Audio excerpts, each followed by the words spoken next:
When you are a person of religion, you, you were given certain edicts, what is good, what is bad, the 10 commandments, the do's and the don'ts.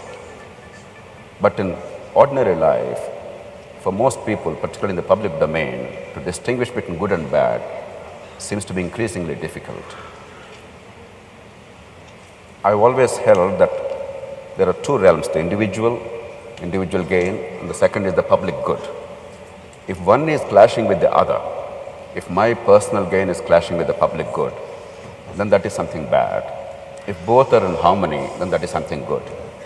That seems to me to be a workable definition of what is good and bad for ordinary interaction between the citizen or individual and the community and the society. What are your thoughts on that? So once you start a debate as to what is good and what is bad, actually in reality, this debate can go on forever without coming to a conclusion. Obviously, you have debated this within yourself and around yourself for many years and still there's no conclusion. And believe me, people have been debating this for thousands of years and still there is no conclusion. Why this is so is, generally, this starts from within the family, that is, people who have the authority within the family. If you really carefully look at it, essentially it boils down to this: what I do is good, what you do is bad. That extends to the society, to politics, to various things. Whoever is in a position of power, who is in a position of dominance, they may not spell it out so crudely, but in so many ways they're telling you, what I do is right, what you do is wrong. So ultimately it becomes about whoever is in a state of advantage is right, whoever is in a state of disadvantage is wrong. Well, that principle is the basis of all exploitation and all the ugliness that you see on the planet. So instead of starting a debate on what is good and what is bad, I think what we need is what is appropriate and what is inappropriate to our times, to our society, to our existence here, to our level of economics. What is right and what is appropriate and what is inappropriate. Now, if… I'm just saying for example, we are a rich nation because if you have 29 rupees per day, you are rich in this country. We are one rich nation, another rich nation is United States.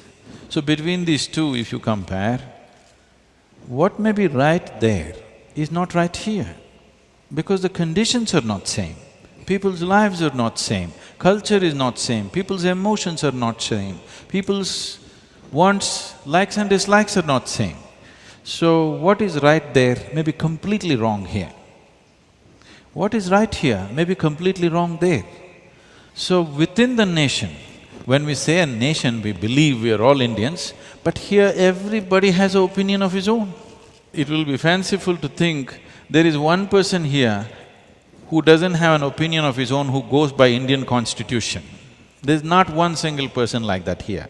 Everybody has their own opinion, their own twist of what is right and wrong, isn't it? 1.2 billion people, every one of them has their own opinions. Two people cannot agree as to what's right and wrong. So instead of looking at right and wrong, if we start looking at what is appropriate, okay, these are our conditions, this is our life, what is the most appropriate thing to do right now? Tomorrow if our conditions change, the appropriateness changes, then there will be no clashes. Constantly the clash between the previous generation and this generation, between one human being and the other human being is, your ideas of right and his ideas of right are so different. Parents and children are fighting, administration and people are fighting, management and union is fighting, simply because your ideas of good and bad are very different and it's always different. Within the family, between the husband and the wife, basic unit of the family, their ideas of right and wrong are very different. So once you enter that space, you are entering into an endless controversy, no possibility of a solution.